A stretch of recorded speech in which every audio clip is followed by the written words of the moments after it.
1919년 조선총독부가 작성한 3.1운동 계보도를 KBS가 일본 현지에서 처음 찾아냈습니다. 이 문서엔 우리 정부가 역사적 평가를 마친 인물들을 제외하고도 다수의 새로운 주역들이 포함되어 있습니다. 3.1 만세운동 100년이 되는 오늘 전국에서 다양한 행사가 열렸습니다. 문재인 대통령은 친일 잔재 청산은 오래 미뤄둔 숙제라고 강조했습니다.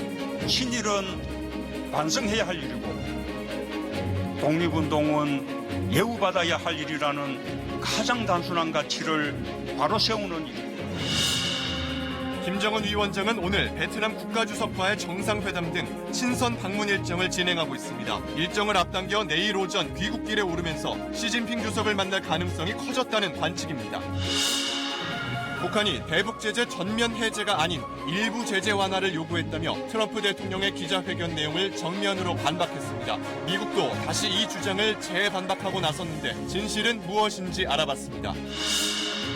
북한은 이번 회담 결렬로 미국이 천재일우의 기회를 놓친 것이라고 말했습니다. 미국은 실무 협상팀이 다시 모일 것이라며 협상 재개의 뜻을 밝혔습니다.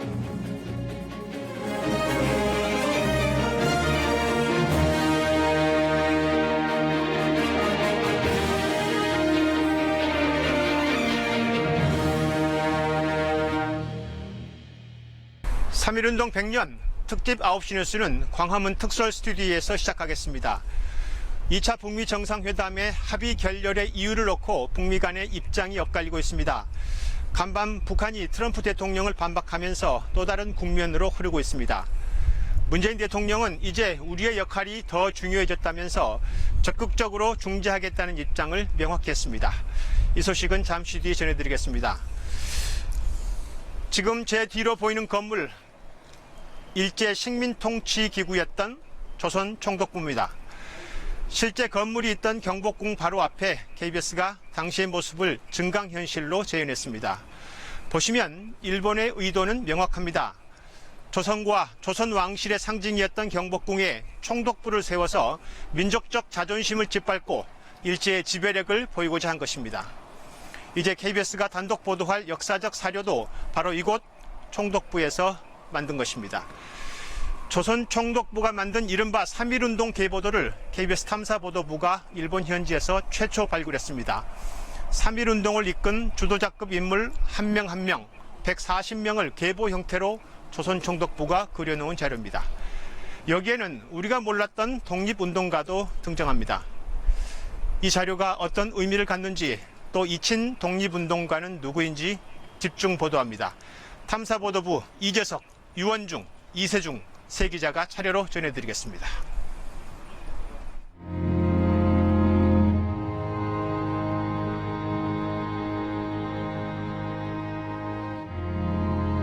일본 외무성이 생산한 문서 자료가 한데 모여있는 외교사료관.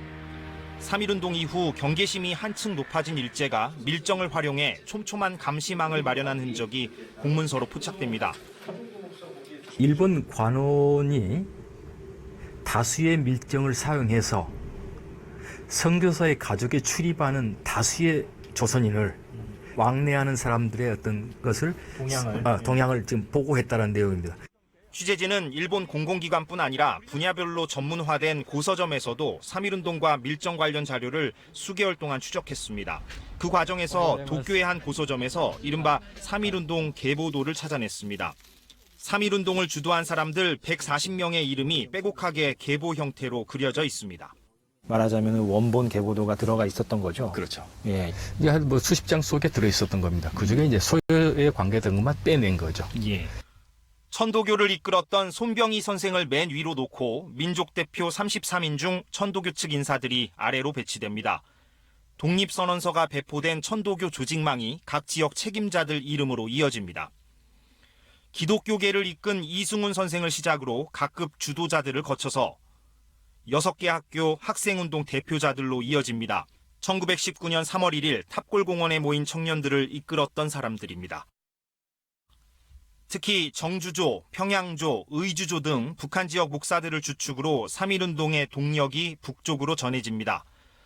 이번에는 불교 한용운 선생, 한용운의 명을 받고 독립선언서를 배포한 자들이라는 설명과 함께 당시 배포 책임자였던 중앙항림생도의 이름이 나열됩니다. 어떻게 3.1운동을 보고 이걸 사건을 구성을 하려고 했나 하는 것들을 보여주는 아주 굉장히 중요한 그런 자료예요. 100명이 넘는 3.1운동 주도자들이 한꺼번에 등장하는 계보도가 발견된 건 이번이 처음입니다. 전문가들과 함께 계보도의 구체적 내용을 검증하고 일본 외무성 자료를 분석했습니다. 그 결과 이 계보도는 3.1운동 직후인 1919년 3월 22일 조선 총독부가 작성한 걸로 확인됐습니다. 경찰에서의 조사가 1차적으로 끝난 다음에 그것을 총정리해서 만드는 문건 속에 이 표도 같이 제작해서 들어갔다라는 사실을 알 수 있습니다. 3.1운동이 조직화된 독립운동이었다는 사실을 재확인해주는 한편 특히 기존 사료에서 찾기 힘든 3.1운동의 숨은 주역들이 적잖이 포함됐다는 점이 주목할 만합니다. 초창기에 3.1운동을 기획했던 사람들, 또 그걸 직접 실행에 옮겼던 사람들 가운데 지금 묻혀 있는 분들이 많은 거죠. 각각의 인물들을 중심으로 해서 이 사람이 무엇을 했는가, 어떤 역할을 했는가 하는 것을 일일이 꼼꼼하게 확인할 때 도움이 될 수 있는 자료죠. KBS는 3.1운동 계보도를 서울 역사박물관에 제공해 오늘부터 시민들에게 선보이고 있습니다. 계보도를 통해 새롭게 등장한 3.1운동의 주역들을 이어서 유원준 기자가 보도합니다.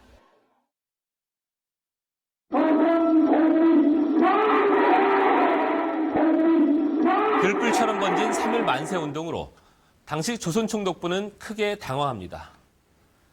체포된 사람들에 대한 고문과 조사가 이어졌고 경찰과 밀정들의 정보를 더해 3.1운동 전모 파악에 나섰는데요. 이렇게 해서 조선총독부가 20여일 만에 만든 게 바로 이번 계보도입니다. 계보도에는 기존에 알려진 3.1운동 주역들보다 더 많은 140명이 등장합니다. 이 중에는 이미 훈장을 받았거나 아니면 친일 8.5 변절에 서훈을 받지 못한 사람도 있는데요. 어쨌든 우리 정부가 역사적 평가를 마친 사람들을 제외하고도 34명의 새로운 인물이 드러났습니다. 저희는 이 34명이 누구냐고 보훈처에 질의해봤습니다.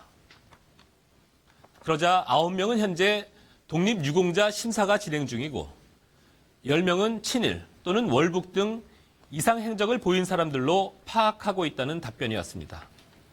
그래도 여전히 15명은 수수께끼로 남습니다. 일제가 3.1운동의 주역이라고 파악했지만 우리 정부 기록에는 없는 이 15명은 누굴까요? 100년 전의 기록.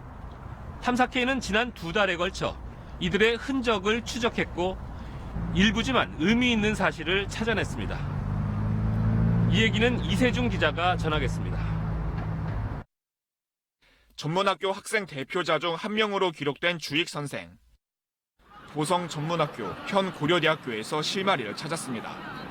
자료 보존고 깊숙한 곳에 보관된 졸업 앨범. 지금 이게 전부 다 졸업 앨범들인 건가요, 지금? 네, 1917년부터 2018년까지의 100년간의 앨범이 보관되어 있습니다. 빛바랜 앨범 속 주익 선생의 사진, 생년월일과 본관 등 구체적인 정보를 찾아냈습니다.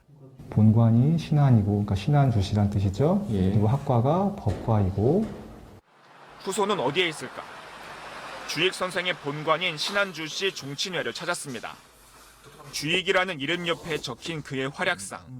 항일투사라고 나오네요. 그리고 신간회라고 나오고, 그 다음에 보전이니까 보성 전문을 졸업했다고 나오네요.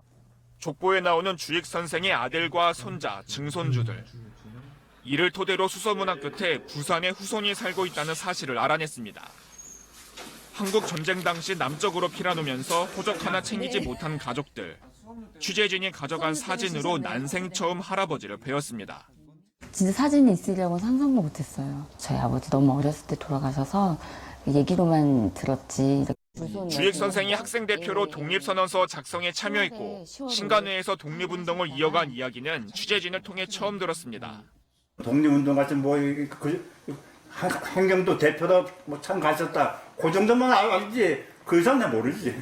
후손들은 취재진이 건넨 자료를 토대로 서훈을 신청해 보겠다고 말했습니다. 경기 이천 지역에서 3.1운동을 주도한 이강호 목사. 계보도가 가리킨 이천 중앙교회부터 찾았습니다. 전도사로 몸담았다는 기록만 남아있을 뿐 당시 문서는 모두 사라진 상태. 그분이 이제 3.1운동에 관련해서 이렇게 이제 활동을 했다고 하는데 분명한 기록이 없어요. 지역 원로 장로로부터 이 목사의 후손을 찾아낼 실마리를 얻었습니다. 30년 전 이강호 목사의 기록을 찾고 있던 가족으로부터 호적을 건네받은 적이 있다는 겁니다. 가지고 있는 자료를 좀 드리면은 자기 아버지가 더 널리 선전될 수 있으리라 그렇게 기대를 가지고 내 집을 찾아온 거지. 호적에 나온 정보를 토대로 막내딸 이경의 할머니를 만날 수 있었습니다. 90을 넘긴 나이에 아버지에 대한 기록은 흐릿하지만 그리움은 여전합니다. 아버지 흔적을 찾은 것 같은 게 기쁘더라고. 아버지하고도 일찍 헤어졌어요, 우리가. 독립운동 한다고 맨날 떨어지고 그러니까. 이외에도 탐사K와 민족문제연구소가 공동 조사한 결과 15명 가운데 일부의 흔적을 찾아냈습니다. 세브란스 의학 전문학교 대표인 김문진 선생은 대구 지방법원의 조사를 받았고 함경도의 한 병원에서 근무하다 숨진 사실을 확인했습니다. 충남 홍성에서 3.1운동을 이끈 김경재 목사는 목회활동을 이어가다 광복 직후 숨졌고 중앙학교 생도였던 장기욱 선생은 신간회와 조선공산당에 참여해 항일운동을 이어갔습니다. 3.1운동 밀서를 평북 의주 책임자에게 전달한 송문정 목사는 상해 임시정부에도 참여했습니다. 3.1운동의 주역이었지만 역사 속에서 사라진 사람들. 이들에 대한 재평가가 필요하다는 사실은 확인할 수 있었습니다. 여태까지 조금 보류됐던 인물들에 대해서 좀 더 적극적으로 할 수 있는 계기가 마련된 만큼 좀 더 이제 적극적으로 해야 될 필요는 있죠. 정부는 지난해 행적이 일부 입증되지 않더라도 친일 활동이 없으면 서운을 적극 추진하겠다고 관련 규정을 바꿨습니다. KBS 뉴스 이세중입니다. 앞서 보신 대로 조선총독부는 독립운동가 한 명 한 명을 계보로 그렸습니다. 3.1운동으로 인한 위기감이 그만큼 컸고 갈수록 탄압의 강도는 높아졌습니다. 지금 흘러나오고 있는 이 사진들, 참혹한 순환의 역사입니다. 그 고통을 가늠하기가 쉽지 않습니다. 잊어서는 안 될 저항의 역사이기도 합니다. 그렇게 36년의 세월을 보내고서야 우리는 주권을 되찾을 수 있었습니다. 해방 이후에도 총독부 건물은 꽤 오랜 시간 살아남았습니다. 그러다가 1996년 광복 50년이 넘어서야 총독부 건물은 철거됐습니다.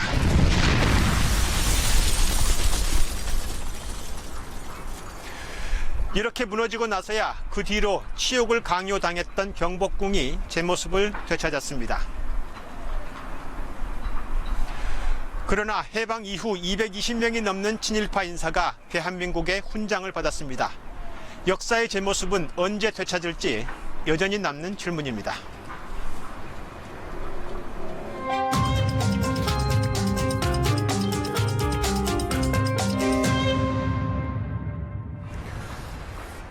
어제 트럼프 미국 대통령이 밝힌 협상 결렬의 이유에 대해서 북한이 간밤에 반박하고 이어서 미국이 오늘 또 재반박하면서 상황이 미묘해지고 있습니다.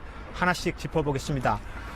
먼저 오늘 베트남 방문 일정에 들어간 김정은 위원장 숙소에 취재기자 연결하겠습니다. 송금방 기자. 네, 협상 실패 하루 만에 김정은 위원장이 대외 일정을 시작했습니다. 베트남 공식 방문이라고요? 네, 그렇습니다. 아직 김정은 위원장은 숙소인 멜리아 호텔에는 도착하지 않았습니다. 오늘의 마지막 일정인 만찬을 현재 진행하고 있습니다. 오늘 오후 3시 반쯤에 김정은 위원장은 의장대 사열을 받으면서 베트남 공식 방문 일정을 시작했습니다. 북미 정상회담 이후에 첫 공식 외출이었습니다. 응웬푸총 베트남 주석과 만나고 밝은 표정이었습니다. 꽃다발을 옆에서 챙기는 김여정 부부장도 활짝 웃었습니다. 사열을 할 때는 다소 지친 표정을 보이기도 했지만 환영 나온 어린이들에게 손을 흔들고 또 베트남 고위 당국자들과도 한 명 한 명 악수를 건네기도 했습니다. 하지만 일정이 다소 바뀌었습니다. 내일 귀국 일정이 조금 빨라졌습니다. 어제 베트남 외교부가 비공식적으로 발표한 일정은 그러니까 오늘 환영식 이후에 주석 회담과 만찬만 포함되어 있었습니다. 하지만 원래 내일 예정됐던 총리, 국회의장과의 만남이 하루 앞당겨져서 오늘 진행됐습니다. 어젯밤에 북한 측 긴급 기자회견을 열었는데 이전에 베트남 외교부에도 일정 변경을 요청한 걸로 보입니다. 따라서 내일 저녁에 떠날 예정이었던 귀국 일정도 오전 10시에 하노이를 떠나는 것으로 앞당겨졌습니다. 내일 공식 일정은 전쟁 영웅 기념비 그리고 호치민묘를 찾는 일정만 예정되어 있습니다. 다른 나라의 정상의 공식 방문 일정이 갑자기 하루 전에 바뀌는 경우는 다소 드문 경우라고 합니다. 지금까지 하노이에서 KBS 뉴스 송금환입니다. 네, 어제 입장을 밝히지 않았던 북측이 오늘 새벽 긴급 기자회견을 열었습니다. 북한이 전면적 제재 해제를 요구해서 합의가 무산됐다는 미국 측의 주장을 반박하면서 자신들은 일부의 제재를 해제할 것을 요구했다고 밝혔습니다. 제재 해제에 대한 북측의 입장, 김현주 기자가 보도합니다. 현지 시각으로 자정이 넘은 시각, 협상장을 떠난 뒤 침묵을 지키던 북한 측이 기자회견에 나섰습니다. 리용호 외무상은 영변 핵시설 폐기 상응 조치로 전면적 제재 완화가 아닌 일부 제재 완화를 요구했다며 미국 측의 기자회견 내용을 반박했습니다. 11건 가운데서 2016년부터 17년까지 채택된 5건, 그중에서 민수 경제와 인민생활에 지장을 주는 항목들만 먼저 해제하라는 것입니다.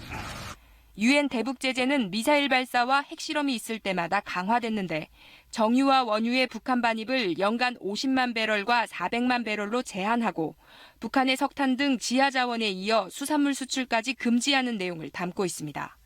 또 북한의 금융 거래를 통제하고 남북 경협 같은 합작 사업을 금지하는 것은 물론 해외에 나가 있는 북한 노동자를 송환하는 내용도 포함돼 있습니다. 핵경제 병진 노선에서 경제건설 총력 노선으로 전환한 북한은 이들 대북 제재가 주민들의 생활과 직결된다는 입장입니다. 군수용은 우리가 지금 요구하지 않습니다. 아직까지는 인민생활, 경제 발전과 관련된 제재 해제를 요구하였을 뿐입니다. 북한 측은 또 미국이 아직은 군사 분야 조치를 취하는 게 부담스러울 것 같아 관련 요구는 하지 않았다고 설명해 주한미군 철수 등의 문제는 논의 테이블에 올리지 않았음을 내비쳤습니다. KBS 뉴스 김현주입니다. 비핵화에 대해서도 북측은 입장을 밝혔습니다. 영변 핵시설을 영구적으로 폐기하고 전문가 참관을 통해서 검증하겠다는 것이었습니다. 북한은 여기에 더해서 핵실험이나 미사일 시험 발사 중단을 문서로 확약하겠다는 방안까지 제시했지만 합의에 이르지 못했다고 밝혔습니다. 계속해서 이철호 기자의 보도입니다. 영변 핵단지에는 플루토늄과 고농축 우라늄 생산 시설 등 390여 개의 건물이 밀집해 있습니다. 북한 핵개발의 역사가 시작된 이곳을 완전히 폐기하겠다는 것이 북한이 내놓은 협상 카드였습니다. 현 신뢰 수준을 놓고 볼 때 우리가 내짚을 수 있는 가장 큰 보폭의 비핵화 조치입니다. 풍계리 핵실험장 폭파 때와는 달리 미국 전문가가 폐기 과정을 지켜보게 하겠다는 점도 강조했습니다. 미국 전문가들의 리폐하에 두 나라 기술자들의 공동의 작업으로 영구적으로 완전히 폐기한다는 것입니다. 북한 측은 이 같은 조치들이 불가역적이고 현 단계에서 할 수 있는 최선의 조치라고 거듭 강조했습니다. 재벌 유수 없게 폐기할 때 대한 제안을 역사적으로 제안하지 않았던 이러한 제안을 이번에 했습니다. 여기에 미국 측의 우려를 덜어줄 수 있는 카드가 추가됐습니다. 핵시험과 장거리 로켓 시험 발사를 영구적으로 중지한다는 확약도 문서 형태로 줄 용의를. 하지만 미국 정보당국이 파악하고 있던 영변 이외 지역의 핵시설 폐기나 이미 생산된 핵무기, 대륙간 탄도미사일 폐기 등의 추가적인 조치는 제시되지 않았습니다. 결국 미국 측이 요구한 영변 플러스 알파를 북한 측은 수용할 수 없었으며 그래서 하노이 선언 합의는 무산됐다고 북한 측은 설명했습니다. KBS 뉴스 이철호입니다. 그러자 이번엔 미국이 다시 반박했습니다. 북한이 요구한 것은 전면적 제재 해제였다는 것입니다.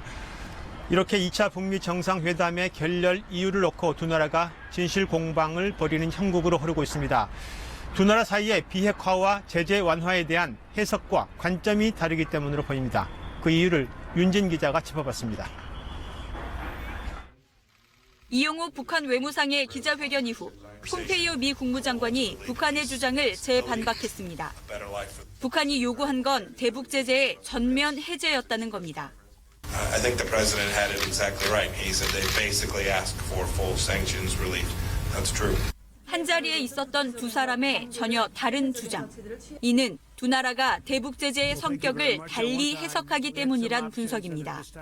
핵이나 미사일 등 대량 살상 무기 관련 품목으로만 국한됐던 제재는 2016년부터 민생 부분으로까지 범위가 대폭 확대됩니다. 그 여파로 2017년도 북한의 무역 수지는 적자 폭이 전년도 대비 125%나 급증할 정도로 경제에 직격탄을 맞게 됩니다. 때문에 북한은 제재의 개수만 따져 부분 완화로 얘기한 반면 미국은 제재의 효과라는 측면에서 전면 해제로 인식했을 수 있습니다. 영변 핵시설 폐기도 마찬가지입니다. 북한은 영변의 모든 시설을 폐기한다고 밝혔지만 폼페이오 장관은 폐기 범위가 불명확하다고 주장했습니다. 영변 시설의 규모를 북미가 다르게 주장했을 가능성이 제기됩니다. 북한이 신고한 것과 미국이 파악하고 있는 것과의 차이가 있는 것으로 보여지고 미국은 북한이 영변 단지 내에서도 일부 핵시설을 숨기고 있는 것으로 보는 것 같습니다. 이번 회담의 핵심 의제였던 대북 제재와 영변. 정상이 직접談判을 벌인 뒤에도 북미가 서로 다른 주장을 펴는 상황은 넘어야 할 벽이 여전히 높은 현실을 보여줍니다. KBS 뉴스 윤진입니다. 북미 간 합의가 무산된 이후 트럼프 대통령이 했던 기자회견 내용도 논란이 되고 있습니다. 영변 이외의 핵시설을 갑자기 테이블 위에 올려놓자 북한이 놀랐다 하는 부분인데 정상회담의 관례와 맞지 않는 모습이었다는 지적이 나옵니다. 북한은 미국이 천재일우의 기회를 놓쳤다며 실망감을 드러내면서도 대미 비난은 자제하고 있습니다. 박석호 기자입니다. 김정은 위원장은 트럼프 대통령과의 회담에 대한 기대감을 감추지 않았습니다. 우리가 충분한 이야기를 좀 더 할 시간을 주셨으면 좋겠습니다. 우린 1분이라도 귀중하니까. 정상회담이 진행되는 기간에 북한 일부 수행단이 산업 현장을 시찰한 것도 회담 성과가 경제 건설로 이어질 것이란 희망 때문이었습니다. 하지만 회담은 복병을 맞았습니다. 미국 측이 그동안 공개하지 않았던 북한 핵시설 정보를 정상회담 자리에서 꺼내든 겁니다. There are other things that you haven't talked about, that you haven't written about, that we found, and we have to have. That was done a long time ago, but the people didn't know about, and we brought many points up that I think they were surprised that we knew. 대부분의 정상회담은 실무회담에서 미리 의제에 대한 정보를 교환하고 대략적인 합의를 이뤄놓는 게 관례인데 이에 맞지 않게 조율되지 않은 안건을 제기한 겁니다. 한밤중에 열린 기자회견은 북한의 깊은 실망감을 표현합니다. 첫째, 미국이 그러한 기회를 놓친 것이다. 국무위원장께서 앞으로 이런 점이 고려에 대해서 좀 의욕을 잃지 않으시지 않았는가. 다만 주민 결속을 고려한 듯 북한의 대내용 매체들은 트럼프 대통령의 노력에 김 위원장이 사의를 표하고 새로운 만남을 약속했다며 이번 정상회담 결과를 긍정적으로 전했습니다. KBS 뉴스 박석호입니다. 비록 2차 북미 정상회담은 결렬됐지만 미국은 향후 협상을 계속할 의사를 분명히 하고 있습니다. 워싱턴 연결의 자세한 소식 들어봅니다. 이재현 특파원, 하노이 정상회담 결렬로 북미 협상의 문이 닫힌 건 아니죠? 네, 그렇습니다. 하노이 정상회담에서 북미가 비록 합의에 이르진 못했지만 미 정부 측에서 북한을 비난하거나 자극하는 발언은 나오지 않고 있습니다. 트럼프 대통령은 폭스뉴스 인터뷰에서 대화가 잘 풀리지 않았다면서 어쩌면 자신과 김 위원장 둘 다 준비가 안 돼 있었을 수 있다고 말했습니다.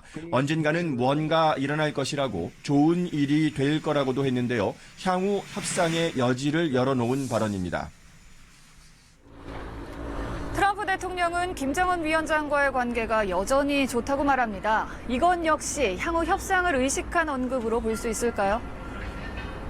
그렇습니다. 트럼프 대통령은 북미 정상 간 신뢰를 계속 강조하고 있습니다. 김 위원장에 대해 그는 다른 남자라고 추켜 세우고 나는 그가 한 말을 믿는다고 말했습니다. 하노이 합의 실패에도 정상 간 신뢰 관계는 유지하겠다는 신호입니다. 처음부터 톱다운 방식으로 진행되어 온 북미 협상에서 정상 간 신뢰는 협상의 물꼬를 이어갈 중요한 동인입니다.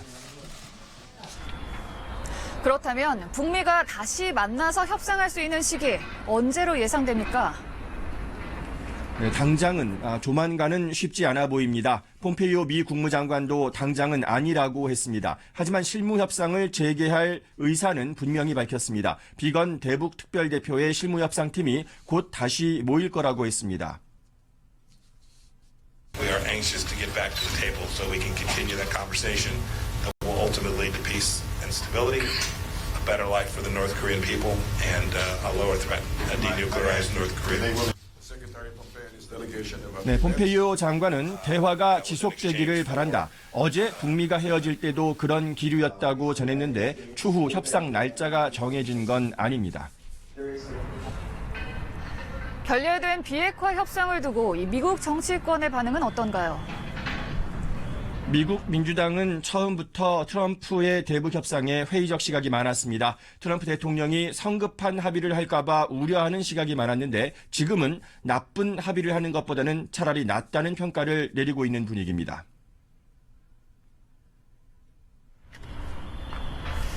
네, 베트남에 머물고 있는 김정은 위원장은 내일 예정보다 일찍 떠날 것으로 보입니다. 귀국길에 중국에서 시진핑 주석을 만날 가능성이 높아 보이는데요. 중국은 건설적인 역할을 하겠다고 거듭 강조하는가 하면 북핵 문제를 두고 발언권을 더 키우려는 모습도 보이고 있습니다. 베이징에서 안양봉 특파원의 보도입니다. 내일로 예정됐던 일정을 대부분 오늘 소화한 김정은 위원장이 내일 오전 하노이를 출발하면 한낮에 중국 국경을 넘습니다.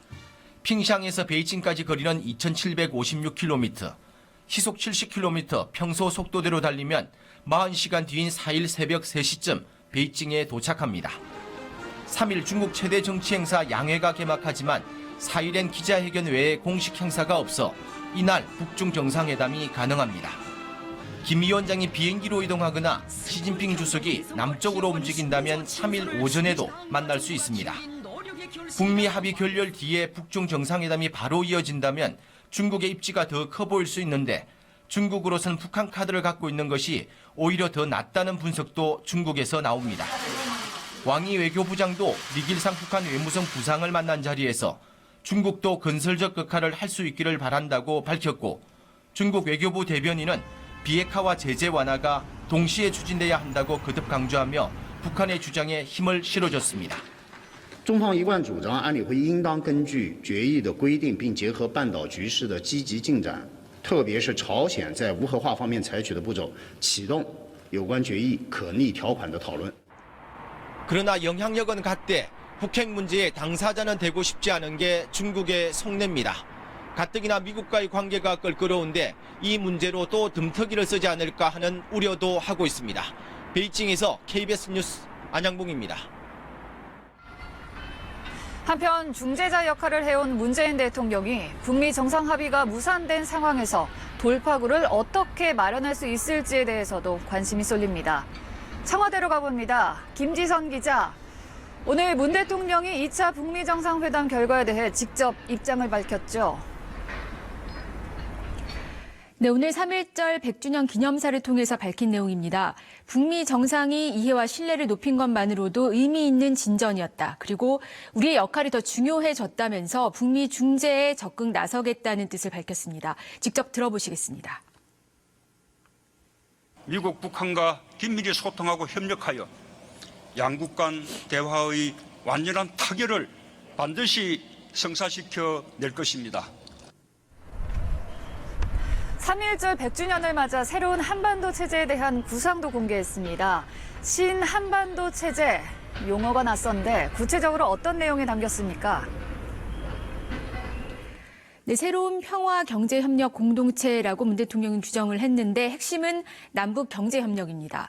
문 대통령은 금강산 관광 개성공단 재개 방안도 미국과 협의하겠다고 했고 또 남북 경협 컨트롤 타워도 구성하겠다는 계획을 공개했습니다. 들어보시겠습니다. 비핵화가 진전되면 남북 간의 경제공동위원회를 구성해 남북 모두가 혜택을 누리는 경제적 성과를 만들어낼 수 있을 것입니다.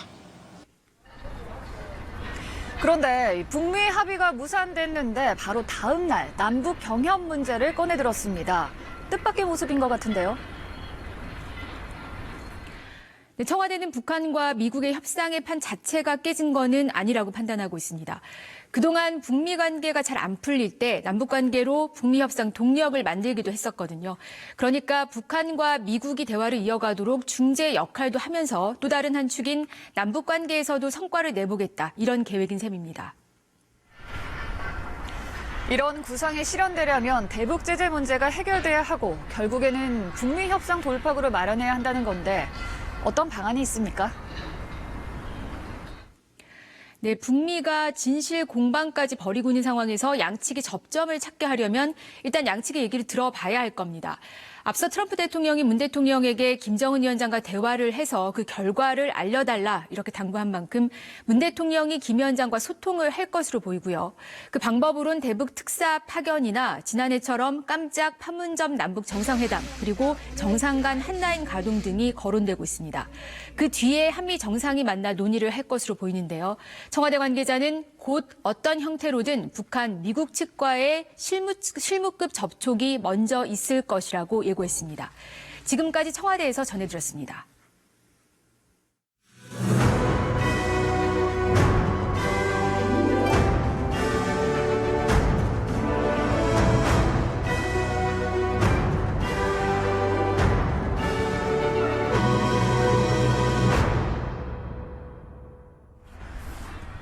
(3.1운동) 100주년 기념식이 오늘 이곳 광화문 광장에서 열렸습니다. 시민 15,000여 명이 참석했고 전국 곳곳에서 만세 행사가 이어졌습니다. 문재인 대통령은 친일 잔재 청산을 강조하면서 대표적인 친일 잔재로 색깔론을 지적했습니다. 조태흠 기자의 보도입니다. 국민대표 33명이 100년 전 그날의 진관사 태극기를 앞세우고 광화문을 걸어 나옵니다. 두루마기를 입은 문재인 대통령 부부도 함께했습니다. 100년 전 서울 인사동의 음식점에서 낭독됐던 독립선언문이 이제는 대한민국 민주주의의 상징이 된 광화문 광장에 울려 퍼집니다. 어둡고 낡은 옛집에서 뛰쳐나와 세상 모두와 함께 즐겁고 새롭게 되살아날 것이다. 문 대통령은 친일 잔재 청산은 너무 오래 미뤄둔 숙제라며 미래지향적인 청산을 강조했습니다. 친일 잔재 청산은 친일은 반성해야 할 일이고 독립운동은 예우받아야 할 일이라는 가장 단순한 가치를 바로 세우는 일입니다. 특히 일제가 민족을 갈라놓기 위해 만든 사상범과 빨갱이란 말이 해방 후에는 국민을 적으로 모는 낙인이 됐고 지금도 정치적 경쟁 세력을 비방하는 도구로 쓰인다며 이념의 적대를 지워야 할 것이라고 강조했습니다. 변형된 색깔론이 기승을 부리고 있습니다. 우리가 하루빨리 청산해야 할 대표적인 친일 잔재입니다. 문 대통령은 20여 분 동안의 기념사에서 독립은 25번, 친일은 6번 언급하며 친일 잔재 청산이 진정한 독립임을 강조했습니다. 대한독립을 외쳤던 정신을 기억하고 계승하자는 목소리는 광화문 광장뿐 아니라 100년 전 독립선언의 역사적 장소인 보신각과 천도교 중앙대교당 등 곳곳에서 이어졌습니다. KBS 뉴스 조태흠입니다.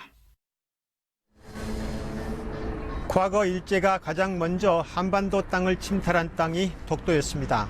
동시에 아직도 독도는 일본 땅이라는 주장을 굽히지 않고 있습니다. 독도에 KBS 취재진이 들어가 있습니다. 강병수 기자, 3.1운동 100년입니다. 아무래도 독도는 역사적으로 남다른 의미를 간직한 땅이죠.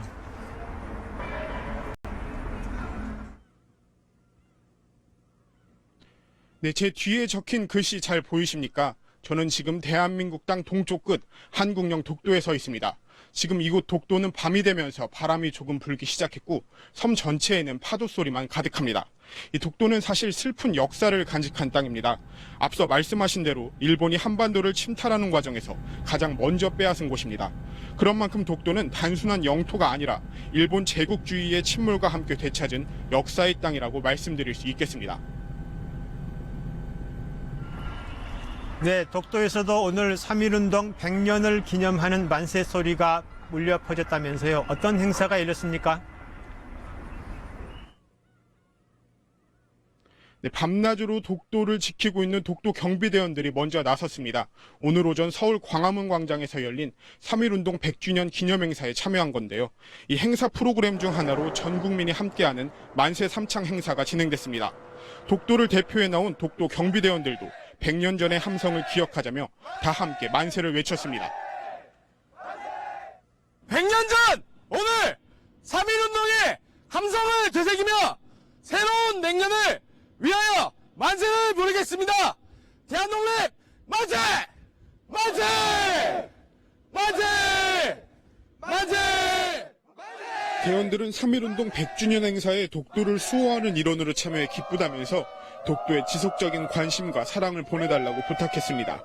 오전에는 시민단체 회원 등 70여 명이 독도를 방문해 독도가 한국 땅임을 밝히는 선언문을 낭독했습니다. 일본 정부는 여전히 독도 영유권을 주장하는 망언들을 쏟아내고 있는데요. 3.1운동 100주년을 맞은 오늘 독도에서 울려 퍼진 큰 함성은 독도가 변함없는 우리 땅임을 확인해 주었습니다. 지금까지 우리 땅 독도에서 KBS 뉴스 강병수입니다. 네, 특히 100년 전 3.1운동은 민족 독립의 의미를 넘어서는 현재적 가치가 있습니다. 왕정, 전제군주정이었던 정근대 체제를 넘어서서 민주공화정의 기틀을 닦은 전환점이 됐다는 평가를 받고 있습니다. 3.1운동의 가장 큰 특징이 몇몇 지식인의 선언적 운동이 아니라 남녀노소 다양한 계층이 참여했다는 점입니다. 모든 권력은 국민으로부터 나온다는 주권의식과 민주주의 발전의 원동력이 됐습니다. 유동엽 기자가 분석했습니다.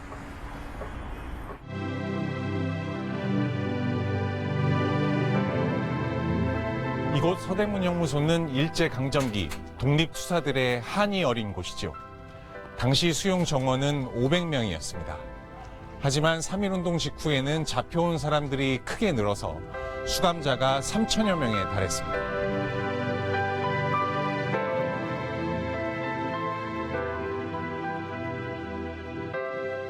정원의 6배가 넘게 수용된 옥사 안은 어떤 모습이었을까요?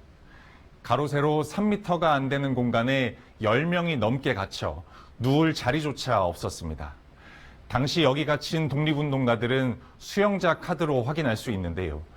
사진과 함께 신분, 직업 등의 신상 정보가 적혀 있습니다. 3.1운동에 주도적으로 참여해 옥고까지 치렀던 천여 명의 카드를 분석해 봤더니 평민이 대다수인 85%나 됐습니다. 몇몇 지식인이 아닌 민초들이 앞장서 대거 참여한 겁니다. 20대와 30대가 가장 많기는 했지만 15살 학생부터 69살 노인까지 있었습니다. 10대부터 60대까지 남녀노소 구분 없이 나섰다는 증거입니다. 직업은 농업이 절반 이상이긴 했지만 상인과 직공, 마차꾼까지 80여 가지 당시 있던 대부분 직업이 총망라됐습니다. 지역적으로도 서울과 경기를 시작으로 북쪽의 함경도에서부터 남쪽의 전라와 경상도까지 1,900건 넘는 만세 시위가 있었습니다. 시군 가운데 96%, 전국 방방곡곡에서 만세 함성이 울려 퍼졌습니다. 참여 인원도 많게는 200여만 명으로 추산되는데 당시 인구의 10분의 1이 넘는 수준입니다. 이렇게 100년 전 모두가 하나로 뭉쳐 외친 대한독립 만세. 오늘을 살아가는 우리에겐 어떤 의미가 있을까요? 장혁진 기자가 살펴봤습니다. 조선이 독립한 나라이며 조선인이 이 나라의 주인임을 선언한다. 탑골공원에서 3.1운동의 불씨가 타올랐습니다. 대한문고와 미국 영사관을 거치면서 거리는 태극기로 물들고 프랑스 영사관에 다다랐습니다. 학생 박승영은 영사에게 독립선언문을 전달합니다. 조선은 오늘 독립을 선언하고 사람들은 모두 독립을 희망하고 있다. 이 뜻을 본국 프랑스에 알려달라. 이 운동 자체가 파리 강화회에서 민족 자결주의 원칙에 따라 조선을 독립시켜달라라고 하는 것이니까 그러면 파리 강화회에 그런 의사를 전달하는 게 가장 중요하고. 이들은 지배받는 백성이 아닌 민족 운명을 스스로 결정하는 나라를 외쳤습니다. 특히 평화를 추구한 3.1운동의 비폭력 투쟁 방식은 세계혁명사에서 유례를 찾기 힘듭니다.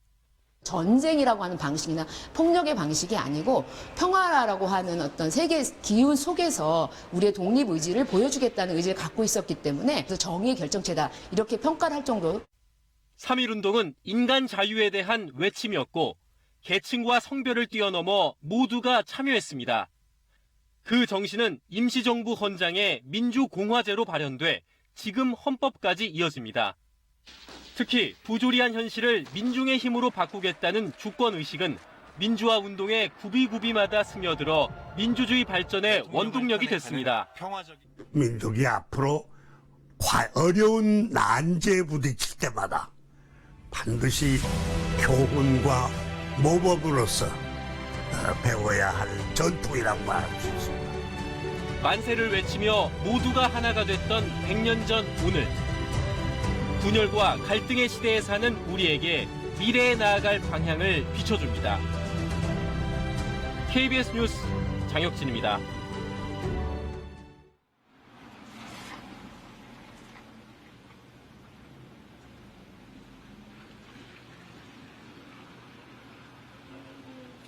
네, 이곳은 중국 항저우 임시정부 기념관입니다. 3.1운동의 정신이 실체로 구현된 게 바로 이 임시정부 건물입니다만 이곳은 임정의 고난의 여정을 상징하는 곳이기도 합니다. 윤봉길 의사의 의거 이후 상하이 임시정부는 항저우 이주를 시작으로 해서 고난의 유랑길에 올랐었는데요. 그래서 중국에는 상하이, 항저우를 비롯해서 모두 8곳의 임정 유적지가 생겨났습니다. 당연히 3.1절에는 8곳의 유적지마다 이 기념식이 열려야 하겠지만 실제로는 기념식이 열리는 곳은 이곳 항저우 단 한 곳뿐입니다. 그 아쉬운 현실과 속사정을 제가 취재했습니다. 항저우 임시정부의 만세가 울려 퍼집니다. 3.1 정신이 만들어낸 임시정부. 이곳에 만세가 울려 퍼지는 건 어찌 보면 당연한 일이지만 그동안 현실은 그렇지 못했습니다. 한국인에겐 특별한 공간임에도 불구하고 중국 정부의 소유라는 한계 때문입니다. 중국으로선 일본을 자극할 수 있는 3.1절 기념식을 부담스러워하는 측면도 있어 왔습니다. 이를 돌파한 건 항저우 교민들이 지킨 3.1 정신이었습니다. 중국 측 임시정부 관리처와 지방정부를 지속적으로 설득하고 우호 관계를 지속해 마침내 8년 전 3.1절 기념식 개최 허가를 얻어냈습니다. 그다음 교민분들께서 십시일반으로 모아서 이거를 계속 진행해오고 있습니다. 앞으로 이런 부분에서는 좀 더 정부에서도 또 많은 좀 지원이 필요하다고 보거든요. 왜냐하면 역사는 기억돼야 되고 끊어지면 안 되거든요. 특히 항저우 교민들은 수백억 원의 현상금을 마다하고 김구 선생에게 피신처를 제공하고 도왔던 추푸청 선생의 후손들에게 매년 장학금도 전달하고 있습니다. 100주년을 맞는 올해부터는 우리 정부도 예산을 보조해주고 정부 대표단이 처음으로 임정에서의 3.1절 기념식에도 참석하게 됐습니다.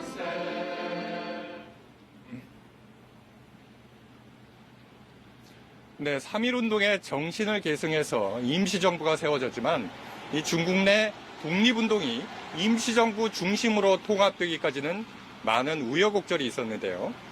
이 우파도 좌파도 아닌 무정부주의 독립운동가들의 역할이 컸습니다. 그리고 그 중심에 유자명이라는 인물이 있었는데요.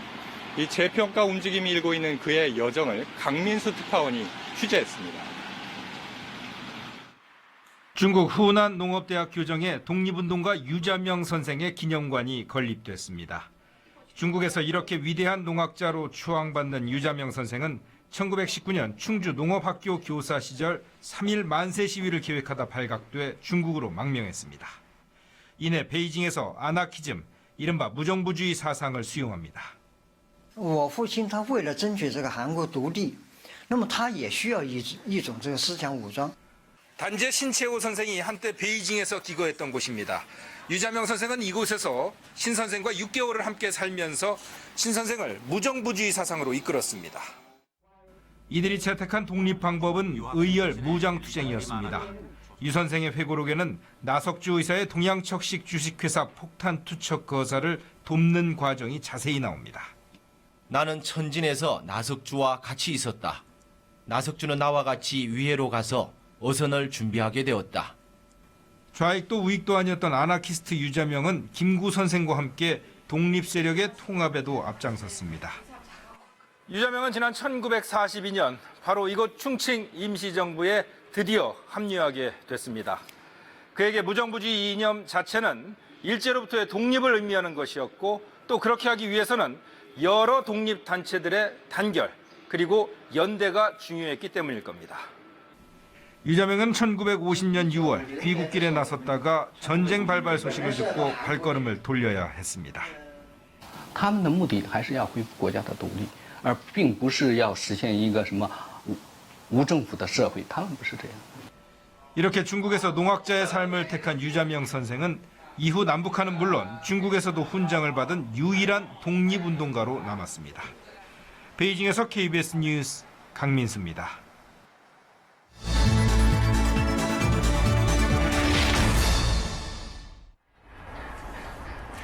100년 전 3월 1일 당시와 다른 것은 국내 정세뿐만이 아니었겠죠. 오늘도 뿌연 하늘 속에 미세먼지가 심상치 않았습니다.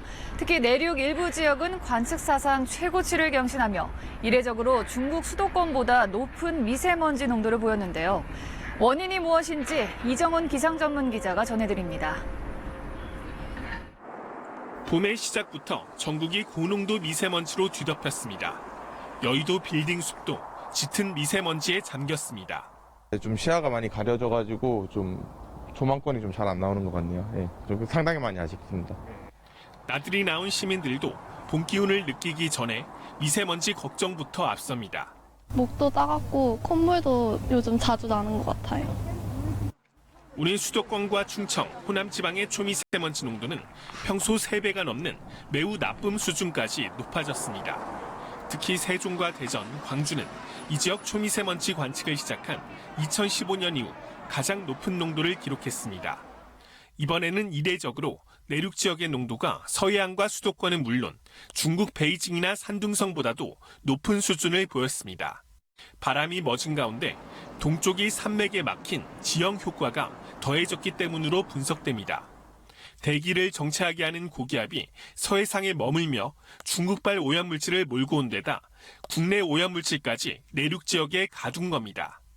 최근에 우리나라 주변에 고기압이 넓게 자리 잡으면서 대기 정체로 국내 발생 미세먼지가 쌓이고 일부는 국외에서 유입돼요.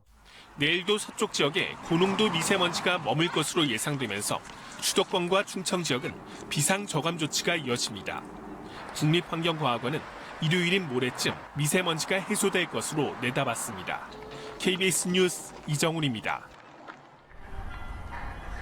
교육부가 한국유치원 총연합회의 개학 연기 방침과 관련해 개학을 미루는 유치원 명단을 내일 시도교육청 홈페이지에 공개합니다.